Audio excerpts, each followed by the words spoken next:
এখন এই সময়টা প্রতিদিনই এই রকম ঝলমলে রোদ ওয়েদারই থাকবে।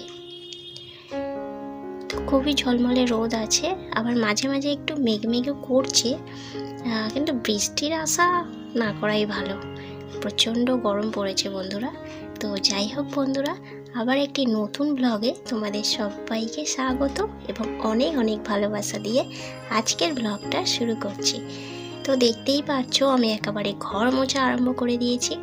হ্যাঁ বন্ধুরা, সকালে না জল টল তুলতে গিয়ে নাইটি ফাইটি সব ভিজে গেছিলো, তো সেই জন্য একেবারে স্নান করে নিয়েছি, নিয়ে এখন ঘরটাকে মুছে নিচ্ছি।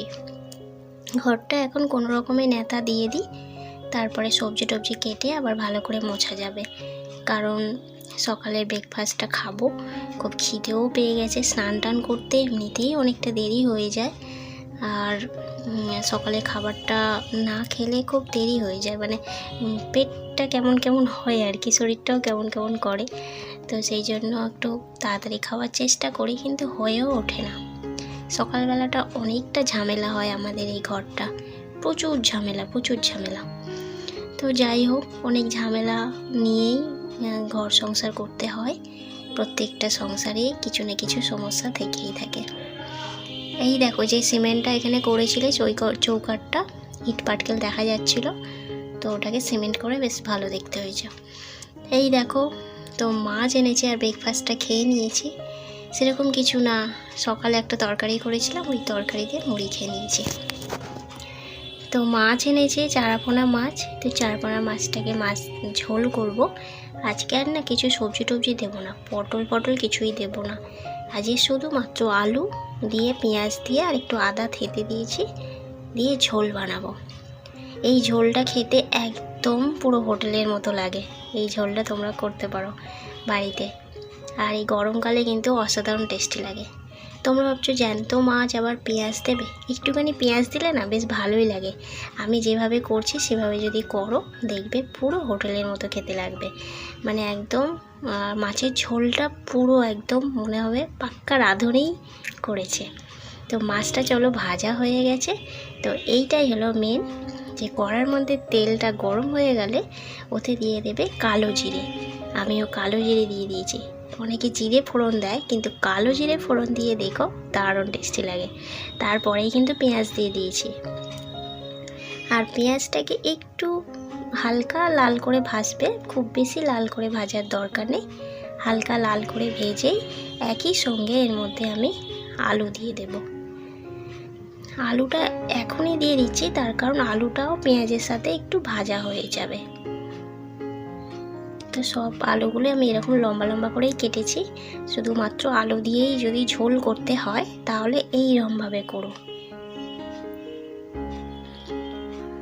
তো আলু দিয়ে বেশ ভালো করে নাড়াচাড়া করে নিয়ে এর মধ্যে দেখো টমেটো, কাঁচা লঙ্কা আর আদা থেঁতাটা আমি দিয়ে দিলাম, সাথে দুটো রসুন থেঁতেও দিয়েছি। তো ভালো করে এটাকে কষতে হবে। যে কোনো তরকারি খুব ভালো করে কষলেই তবে কিন্তু রান্না খুব ভালো টেস্টি হয়। আর এর মধ্যে নুন, জিরে গুঁড়ো, হলুদ গুঁড়ো, ধনে গুঁড়ো আর একটুখানি টেস্টটাকে আনার জন্য বন্ধুরা চিনি দেবে। মাছের ঝোলেও চিনি দেয়, হোটেলে কিন্তু দেয়। তো একটু অন্তত চিনি দেবে, তাহলে কিন্তু টেস্টটা অসাধারণ হবে।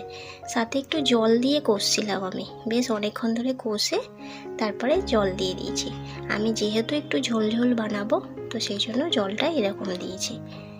আর এই কটা মাছ দিয়ে দিলাম, দিয়ে আমি এটাকে চাপা দিয়ে হতে দেব।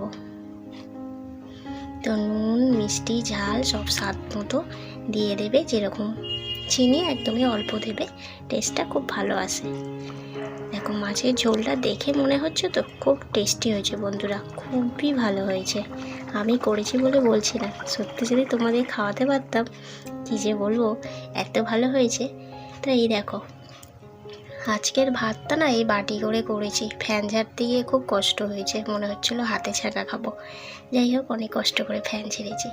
আর এই দেখো আমার মাছের ঝোল, দারুণ দেখতে হয়েছে না? কি খেতে ইচ্ছা করছে তো, খুবই টেস্টি হয়েছে বন্ধুরা। আর এই দেখো 2 পিস মাছ রেখে দিয়েছি কালকের জন্য। যাই হোক আমি মানে যাই হোক ঘরের স্ত্রীরা কী করে এরকম একটু আধটু সঞ্চয় করে রাখে আগামী দিনের জন্য।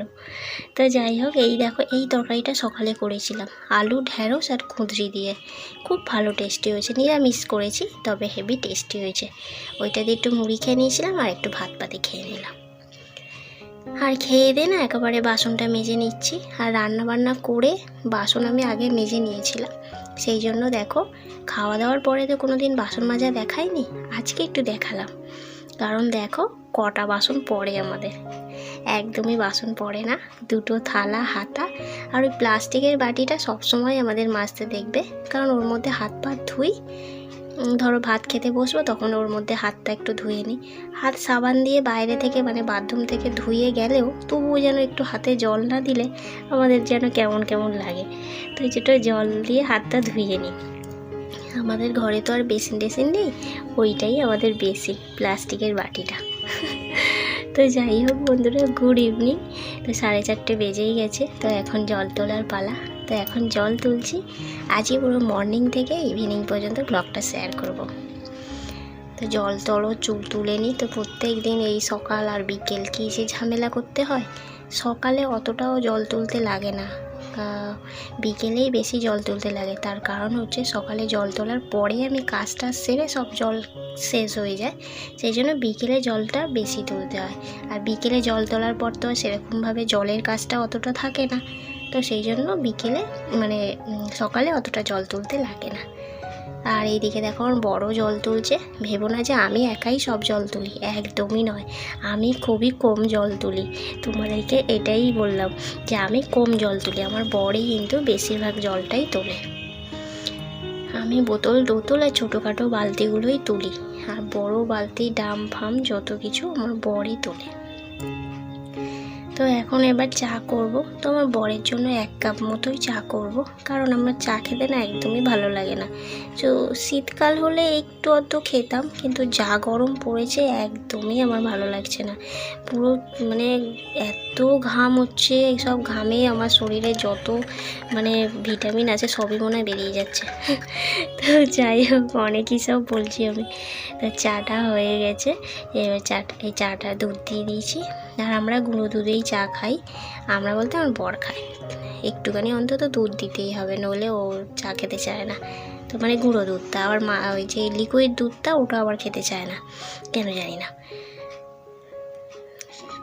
তো সাথে 2টো বিস্কুটও দিয়ে দিয়েছি, ও খাবে। তো আমি এটা ঘরের মধ্যেই টেবিলের মধ্যেই চাটাকে ঢালি। তো আজকে এখানেই ঢেলে নিলাম একেবারে, কারণ বারবার ঘরে নিয়ে যাব এ করব, ভালো লাগে না তাই। তো চা তো ওকে দিয়ে দিচ্ছি। চা মুড়ি খেয়ে ও চলে যাবে দোকানে। তো আমিও মুড়ি নিয়ে নিয়েছি। এই দেখো মুড়ি দুজনে একসঙ্গেই খাই। তো আজকে আমার বর কিন্তু এখন মুড়ি খায়নি, ও চলে গেছে দোকানে, ও গিয়ে খাবে ওখানে। আর এই দেখো সাথে একটা কাঁচা লঙ্কা নিয়েছি, মুড়ি আর ঝুড়ি ভাজা বলতে যে ভুজিয়াটা, ওই ভুজিয়াটা। আর নিচে বসে খাবো, যা গরম পড়েছে কি বলবো। বিছানায় তো একদমই বসতে পারছি না, মানে বিছানায় এমনি ঠান্ডা আছে, যে গরম আছে তা না, তবে বিছানায় বসতে ভালো লাগছে না। সব সময় অনবরত পাখা চলছে, তাই একটু মনে হলো একটু পাখাটাকে বন্ধ করে দিয়ে মেঝেতে বসি। আর মেঝেটা একটু ঠান্ডা আছে, তাই একটু মেঝেতে বসে চা খাচ্ছি। এইটাই কী সব বলছি, মুড়ি খাচ্ছি। আর কাঁচা লঙ্কা ভেবো না যে আমি প্রত্যেক দিন খাই, কাঁচা লঙ্কা আমি একদমই খাই না, তবে আজকে খুব ইচ্ছে করলো যে একটু ঝাল খাবো, সেই জন্য লঙ্কাটা খাচ্ছি। তাও পুরোটুকু ঝাল লেগেছে, তাই জন্য তোমাদেরকে দেখাচ্ছি 1 কামড় খেয়ে। তো পুরোটা হয়তো খেতে পারবো না, তবে মাঝে মাঝে আমার ঝাল খেতে বেশ ভালোই লাগে। তো চলো মুড়ি খেতে আজকের ব্লগটা শেষ করলাম এই সন্ধ্যে পর্যন্ত। কেমন লাগলো বলো, আবার পরে ব্লগে দেখা হবে।